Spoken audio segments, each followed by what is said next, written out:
Edgar said as he stood over where Alessandra sat. Of course not. It has been gotten rid of a long time ago.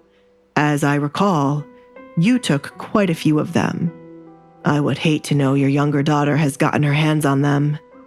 If that is the case, I shall pity her desperate attempts to gain my affection, when I stated I would never have any romantic feelings for her. I can take you to get treated, Edgar offered Kate. Her delusion in thinking they were something more than strangers irked his soul.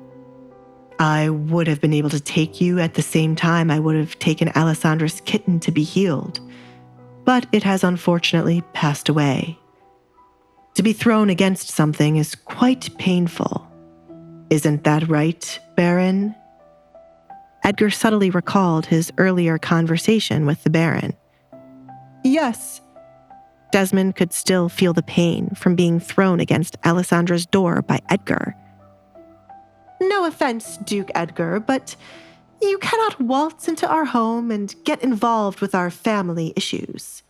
You are not married to Alessandra as yet. Whatever happened to the kitten is none of your concern. Alessandra knows there are no pets allowed. Katrina did not want the issue with the kitten discussed, since Kate's name would be mentioned. Forgive me. Alessandra is now my fiancée, and anything that makes her upset concerns me. I care for her so much I could kill anyone who upsets her. Edgar glared at Kate. He had a feeling out of the three, Kate was the one harming Alessandra the most. He had one thing in common with Alessandra so far, a dislike for Kate. Kate fidgeted in her seat as she picked up on the warning Edgar was sending her. She clenched her fists out of anger under the table, to the point her nails were painfully digging into her skin, but she didn't feel anything. Edgar placed his hand on Alessandra's shoulder for her to start speaking up. I have not eaten yet. Please, set the table for me, Mother, Alessandra said to Katrina. Katrina scoffed, disgusted by Alessandra calling her mother and ordering her to set the table for her. She's finally showing how crazy she is. Katrina bit her tongue to refrain from arguing with Alessandra. The Duke was standing behind Alessandra defensively, like an animal waiting to attack anyone who offended its master.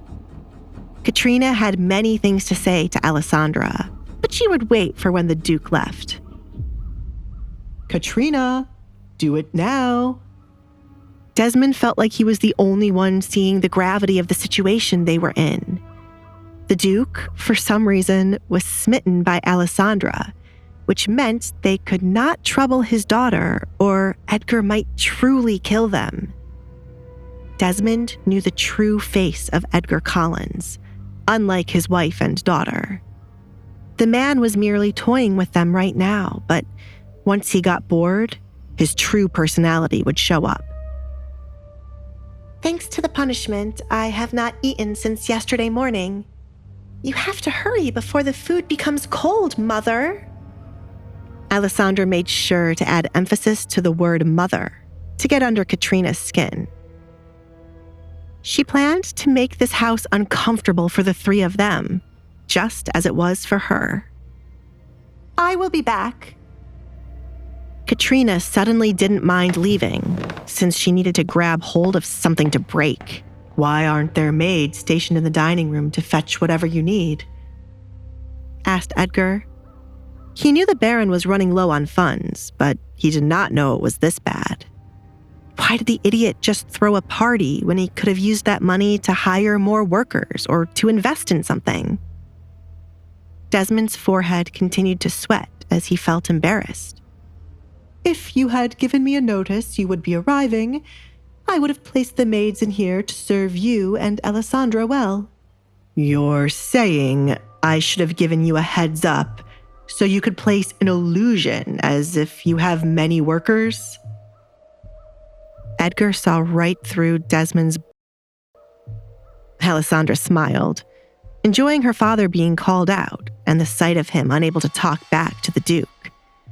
She realized now that her father could only pick on those he viewed as beneath him. Alessandra finally saw how pathetic he truly was. While Alessandra was enjoying her father breaking down, the sight of her smiling angered Kate even more. Are you enjoying this, Alessandra? This is ridiculous. Kate scoffed. Don't think this will last long. You should work on getting over your jealousy, Kate. Green is not a good look for you, Alessandra replied. Edgar snickered due to the fact Kate was wearing a green dress, so Alessandra's words had a double meaning. He wanted to applaud her for slowly coming out of her shell. You! Kate smacked the table and abruptly stood up. Do you think his interest in you will last long after he sees what is under that mask? Edgar, before you confirm this marriage, shouldn't you take a look at her face? Aren't you curious about what she's hiding? She's truly repulsive once you see it. Shall we show him, Alessandra? Alessandra could not respond to Kate's words. She could not show Edgar her face yet, as she was not that confident. There is no need for me to do that, Edgar answered in place of Alessandra. I have seen her face without the mask before. How dare you stand here and lie about her face to me? Alessandra's eyes went wide upon hearing his confession. She could not place where the Duke would have ever been able to see her face without the mask. She only took it off in her bedroom. Unless he saw her when she was younger, before the accident happened, and she chose to wear a mask. Hey, I'm Alessandra. If you're wondering what happens next, download the Pocket FM app now and listen to the exciting episodes of The Duke's Masked Bride.